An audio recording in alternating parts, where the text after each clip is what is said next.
검찰은 도이치모터스 주가 조작 사건 김건희 여사를 즉각 기소하라.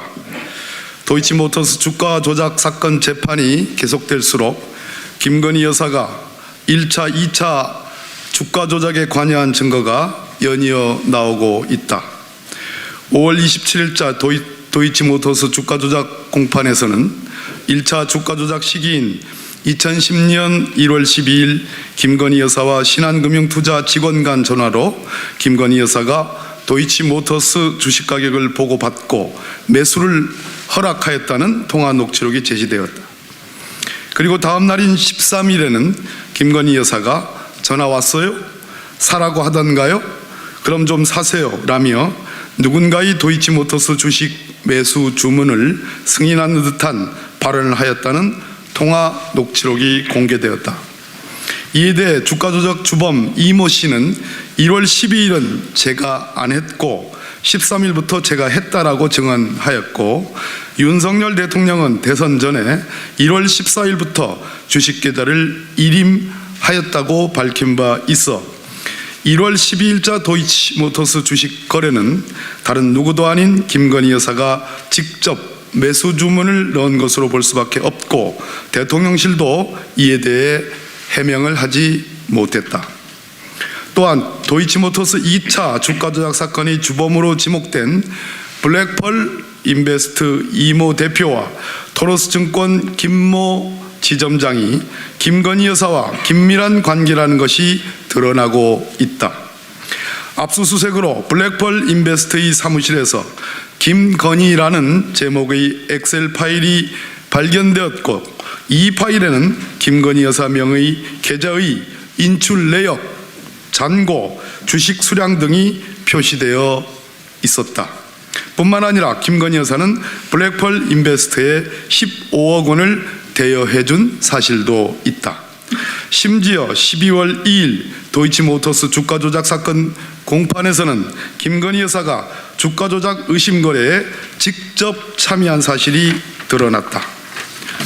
검찰의 증인신문과 답변을 정리하면 2차 주가 조작 선수 토로스증권 김모 지점장은 블랙펄 인베스트 이사 민모 씨에게 12시에 3,300에 8만 개 때려달라 해주셈이라는 문자 메시지를 보내고, 민모 씨가 준비시킬게요 라고 즉각 답변한 후 김 씨가 매도하라 하셈이라고 문자 메시지를 보낸 뒤 7초 뒤 지시 그대로 김건희 여사 명의 대신증권 계좌에서 도이치모터스 주식 8만 주가 3,300원에 매도된다.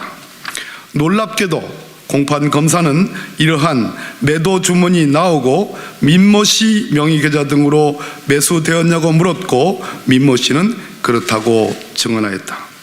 공판 검사는 자료를 제시하며 이 8만 주는 영업점 단말거래, 즉 김건희 여사가 직접 직원에게 전화해서 매도 주문을 넣은 것이라고 말했다. 매도자인 김건희의 바로 대응에 매수자가 주가 조작 선수인 전형적인 통정 거래이다. 이 외에도 검사는 2010년 10월 28일부터 11월 5일까지 김모 씨와 민모 씨가 도이치모터스 주식 매매와 관련해 주고받은 문자 메시지 5건 이상을 일일이 스크린에 띄워 증인 민모 씨에게 확인하였고, 이러한 문자들을 주고받은 직후 김건희 여사 명의의 대신증권과 미래에셋 계좌에서 도이치모터스 주식 거래가 이루어진 내용이 담긴 호가창을 공개하기도 했다. 민모 씨는 자신은 김건희를 알지 못하고 이와 같은 거래는 블랙펄 이모 대표가 권오수가 다시 김건희에게 연락해 이루어진 것 같다고 증언했다. 주식을 매도하는 사람과 매수하는 사람이 사전에 가격을 미리 정해놓고 서로 알고 거래하는 것을 통정거래라고 한다. 주가 조작 선수들이 요구한 대로 주식 매매가 이루어진 것은 통정거래라고 보아야 하고, 통정거래는 주가를 부양시키기 위한 대표적인 주가 조작 수법이다. 구속 기소된 권오수와 주가 조작 선수들의 진술만이 없을 뿐이지 모든 증거들이 김건희 여사가 도이치모터스 주가 조작 사건의 공범임을 가리키고 있지 않은가. 국민의힘과 윤석열 대통령은 대선 기간부터 일관되게 김건희 여사가 매매에는 관여하지 않았고 2차 주가 조작 작전 시기는 김건희 여사와 무관하다고 주장했다. 그러나 공판에서 드러나고 있는 진실은 정반대로 김건희 여사가 스스로 또는 주가 조작 선수들이 요구에 따라 직접 도이치모터스 주식 매매 주문을 넣는 등 1, 2차 주가 조작에 깊숙이 관여했다는 것이다. 2차 주가 조작도 단순 1인 매매라면 거래 사실을 숨길 이유가 없었기 때문에 이것이야말로 김건희 여사가 주가 조작에 가담한 강력한 반증이다.